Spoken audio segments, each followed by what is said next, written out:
Yo, what is up, guys? It's Pedro here, and the Washington Commanders just got absolutely dominated by the San Francisco 49ers, 37-20. So we're going to discuss the game, talk about the Washington Commanders' playoff chances, and talk about the Washington Commanders benching Taylor Heinicke for Carson Wentz, and if that will continue for the rest of the season. So if you guys are new, make sure to subscribe. Super close to 10,000 subscribers. Trying to hit that by the end of the year. So please help. So just a rough game. The Commanders lose by 17 to the San Francisco 49ers. Fall to 7-1 on the year. We're going to break everything down. But before we get into that, I just want to say, if you guys do celebrate Christmas, Merry Christmas or Happy Holidays. I mean, I guess Christmas is tomorrow. Hope you guys have a great Christmas. I know it would have been better if they got the win.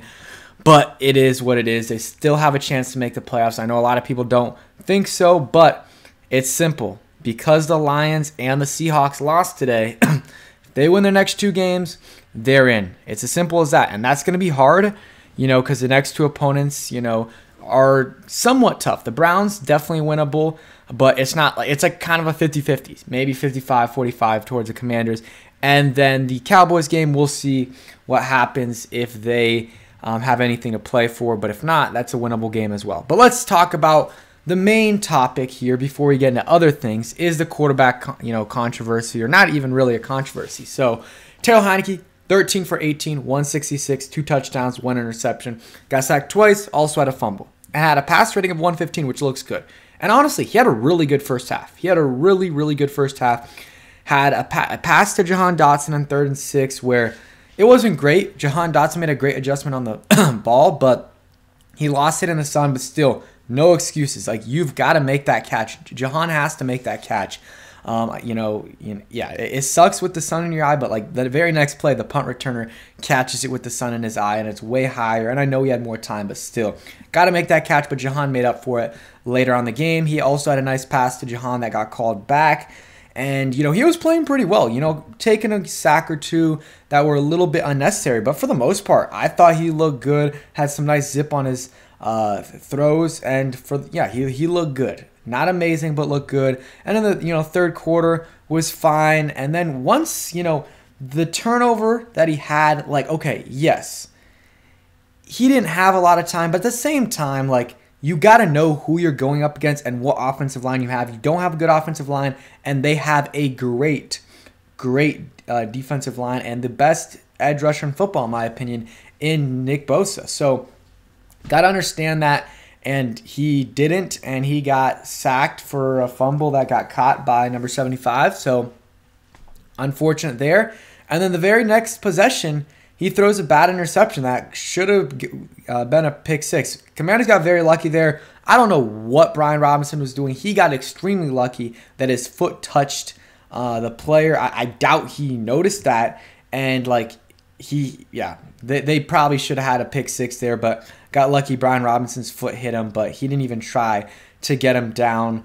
And, those two plays, that's kind of what it comes down to. His leash was short, and he's playing fine, but those two plays, like, you cannot have that, man. You cannot have that.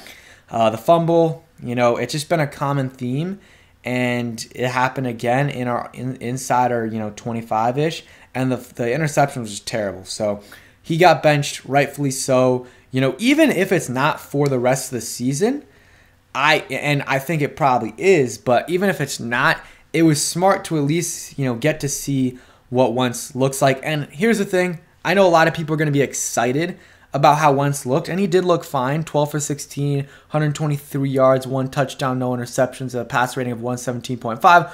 Only thing, though, is it was like obvious prevent defense. Everything was open underneath. He made a couple nice throws. The throw to Curtis Samuel was a really nice throw, and he made a couple other ones, but I'm not going to take too much of it into account. He also, one play that I really liked, so the Curtis Samuel touchdown, and then also the one where he flips it to Jonathan Williams. That was a really nice play. I thought for sure he was getting sacked there, and he makes the play. I just want to see real quick if Ron Rivera talked to the media yet, just to see if they said anything about Carson Wentz in terms of who is going to be the quarterback. So, Ron Rivera said he'll evaluate the tape and make a decision on the QB going forward early this week. Hasn't decided this week. And that's kind of it. Rivera told reporters in San Francisco that he hasn't. So yeah, we'll see what happens out there, but I'm thinking it will be Wentz. And one thing, Chase Young had 30 snaps today. That might have been the most positive thing from today, because 30 snaps means next week, as long as he feels good, he's getting 30 or more. And I like that. I like that for sure. And Chase looked good. We'll get into that in a little bit. But overall, I thought Wentz was solid. 12 for 16, 1 touchdown, didn't get sacked. But again, we can't get too ahead of ourselves because they were playing in prevent defense. But I would not mind seeing him as a starter next week. And honestly, whoever you put in as a starter, I would have a very short leash on them. If Wentz looks really bad to start out the game, give him a few possessions, but throw in Heinicke in it. And especially if you start Heinicke, if he looks bad, then switch right away to Wentz regardless. Running game, they're forcing it a lot. 33 total carries, 22 for Robinson, 58. Robinson was fine. Like, none of it was really his fault. It was the Niners are just amazing. Amazing on defense. And their O-line, man, they just can't get pushed. I mean, Sam Cosmi can a little bit, but that's really it. Like, these guys are not very good. And, like, you see the fourth down. Let's talk about that. So they're at the 1 yard line. And, well, actually, let's go to third down. They're at the 1 yard line, 1.5 yard line. They run it with Robinson, but it's kind of out of shotgun. And I know some people are fine with that. I'd rather have something that's, faster developing. Just give them the ball as soon as possible. They don't get it. The next play, they give it to Gibson. And Gibson just, honestly, I thought it was not a good effort by him. He didn't really extend that much. And I just didn't like that from him. I did not like that from him.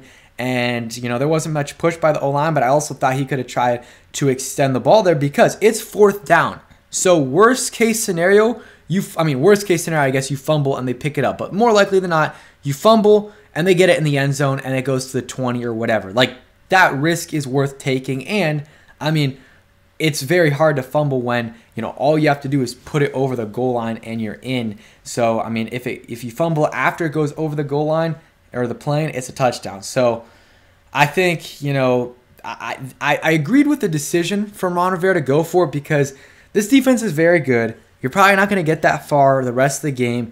Try to punch it in. You're not going to, a field goal is not a difference in this game, guys. I'm sorry. Maybe we score a touchdown and things are a little bit different in that game. Same thing with Jahan Dotson dropping that touchdown pass. But I agreed with the decision. I just wish they would have ran it with Robinson both times and not out of shotgun.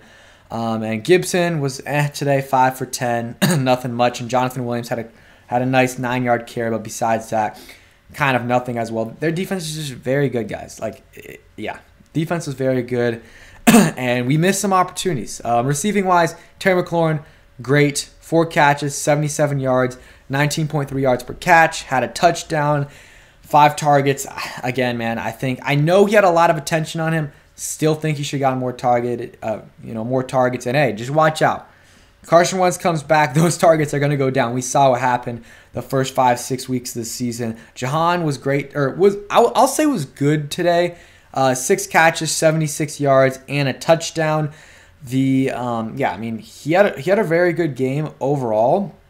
Just had that drop, which is really, really costly. Like, I know he made up for it with some other plays, but you got to come down with that, man. I don't care about the sun. Like, that's a 70-yard touchdown if he catches that. So that is something that, he doesn't do often, but that's just something he can work on. But, not really work on. Just make that play. But he also had that catch that it was a nice catch for sure.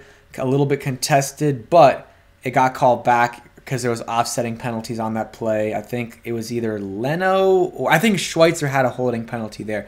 Dotson and McLaurin, though, I think that duo of receivers is going to be good for a long time. I think Dotson, his production's solid, especially the touchdowns, but I think he has 7 touchdowns on the year. But, I think the production could be so much more. Obviously, if he didn't miss those 4 games, and then also the first couple games back, he was limited. But also, they are a run-heavy offense, so he wasn't getting targeted that much. So, I think he's going to be a really good receiver in this league, low tier 1, and I'll take that for sure. I think maybe even better than that. I think he can be a number 1 receiver along with Terry McLaurin. But Terry had a good a day, and so did Jahan Dotson. Curtis Samuel was solid as well, 5 catches, 52 yards, and that touchdown had some nice jukes as well. Logan, I mean, he had 35 yards, but 6 catches, 35 yards, 6 yards a catch. He missed a couple blocks as well. I mean, one of them was on Nick Bosa, so, I mean, got to give him a little bit of slack there, but nothing much from him. And then Jonathan Williams, Gibson, Robinson, didn't do much. Williams and Gibson had a couple catches, but, again, garbage time. They got free catches there. I'm trying to think of anything else on offense.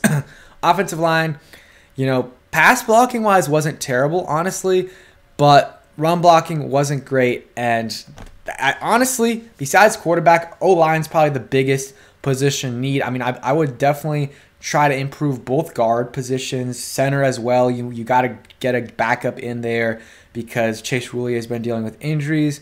And then tackle, I mean, you could literally upgrade every single spot on the offensive line. One other thing, I'm going to keep saying that. There's a lot of things, but this is kind of just off topic. But CBS, man, like 3 out of the first 4 penalties that the Commanders had, they didn't show a single replay. And one of those was one of them that they did. The only one they showed was a delay of game. So, I mean, not even a replay, but you didn't need a replay for that. But the other ones they didn't show, and it's like, I want to see what it was. Like, Leno had a holding, didn't know if that was holding or not. Percy Butler had an unnecessary roughness.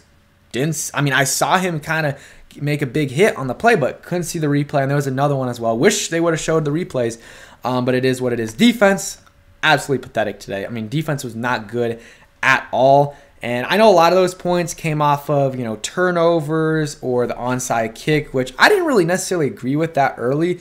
But at that point, it was a lost cause. But defense did not look good. David Mayo had that nice tackle in the beginning of the game on 4th down. But besides that, not really. Jamin Davis had a couple nice plays, actually.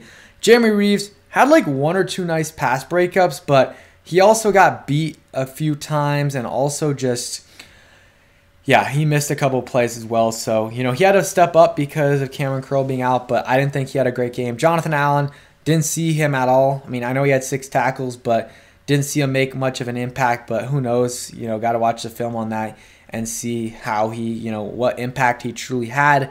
Jerome Payne had a sack, and had a QB hit, but besides that, not much. But give him credit for the sack. That was a nice sack and good pressure by Sweat there. Benjamin St-Juste was hurt, got hurt actually early on, re-aggravated it, but stayed in there, got a sack. So props for him there. Derek Forrest had probably his worst game of the season. Constantly beat. I know he had an interception, but that was kind of just, and that's been a lot of the times this year. He's just been at the right place at the right time, and that's what you got to do. But still, he did not look good today. Missed a couple tackles, and he allowed that George Kittle touchdown early on and other big plays throughout the game. A lot of the George Kittle receptions were on him. So worst game of his career so far, in my opinion, but it's fine. Move on. We'll see what he does next week. I'm not blaming this loss on Derek Forrest at all, but he just did not have a good game. Bob McCain, nothing really noticeable, but he definitely could have gotten a sack on Purdy on one of those plays, but it was fine because they punted anyways. Danny Johnson was fine. I'll skip Chase Young for now. Ridgeway I thought was good, and then some of these other guys made some okay plays, but Rashad Wildgoose missed some plays as well. But the D-line, and I'm trying to see Sweat. I guess Sweat didn't have a tackle. Sweat got some pressure, but overall the D-line didn't get that much pressure, and they allowed big plays. And, Cameron Curl being out, their worst defensive performances all year have been without Cameron Curl. Cameron Curl is the key to this defense, and especially against a team like the 49ers, who have George Kittle and Christian McCaffrey, guys that Cameron Curl would be able to cover. Christian McCaffrey didn't do a ton today, so it would have probably been more George Kittle. But George Kittle, 6 catches, 120 yards, and 2 touchdowns. Like, Cameron Curl would have definitely helped there for sure.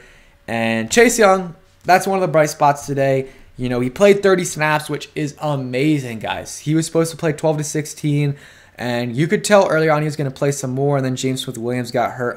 Unfortunately, he got unfortunate that he got hurt, but he did get a sack. I believe it was on that play. He kind of forced Purdy out of bounds, but that forced him to play a little bit more, Chase Young. And honestly, did he have a lot of pressure? No, but I thought he was moving pretty well, and he was bringing the energy. He was bringing energy that the defense needed. Like, he was always, even if the run was the opposite side, he was always chasing him down. Had 2 tackles, 1 solo tackle, and had a block pass as well. Almost had an interception. And he also, I mean, he was going up against Trent Williams, so it was hard for him to get pressure there. But good step for Chase Young. Next week, I'm hoping, you got 8 days rest. So you get an extra day. He played 30 snaps. That's huge, guys. That is huge. So next week, hopefully, because I was thinking, okay, they said probably 12 to 16, but he could play more. So let's say I was like, okay, maybe if he plays 15, the next week he can go to 25. So, sorry, voice crack there, but he can go to 25. So maybe now he played 30 this week. Maybe he can go to 40 or 35, and by the end of the season, be close to fully healthy. Big step for Chase. I know he didn't have any amazing plays, but I thought it was progress. Definitely progress having him out there for sure. And then the energy he brought, and I'm just happy he's back out there. I'm happy he's back out there and getting some more snaps in. We'll see how he looks next week, or we'll see how he looks this week in terms of his health-wise, how he's reacting to playing for the first time in 13 months, and then we'll go from there. But I think that is a good step. But overall, and one thing, special teams was terrible. I mean, Dax Milne, kick returns were awful. Gibson, awful. 13 yards per kick return. His long was 18. Like, just both of them sucked. But Gibson, that's the second time in 2 or 3 weeks, 2 or 3 games, that he's dropped a kickoff. Like, you cannot do that. Like, you can do that maybe once a season or maybe once every 2 seasons. Not 2 out of 3 weeks. He was terrible. Dax Milne, I'm fine with him being the punt returner because he doesn't fumble. Find someone to be the kick returner, and just got to probably find a replacement for or find a kick return and a punt return next year. But that was awful. That was just terrible. Offense, defense, special teams just got dominated today. Just got dominated. No other way to put it. Big, explosive plays by the 49ers, which hasn't happened in a long time. But Cameron Curl being out, I think, really makes that, makes that problem bigger. I mean, they had a 34-yard reception to Kittle, 54-yard reception to Brandon Ayuk, 71-yard rush by Ray McLeod III. So, I mean, they had a lot of big plays, and I think that's just a product of, of Cameron Curl being out. So, Washington loses, reset. Let's see what they can do next week. I know a lot of people are not happy with the performance. I'm not either, but they got to move on and win against the Cleveland Browns and then the Dallas Cowboys. If they do that, they are in. It's as simple as that. Despite how bad this loss is, they're still in it. So we'll see what happens, guys. Again, if you do celebrate Christmas, happy early Christmas and enjoy the holidays. And yeah, peace, guys.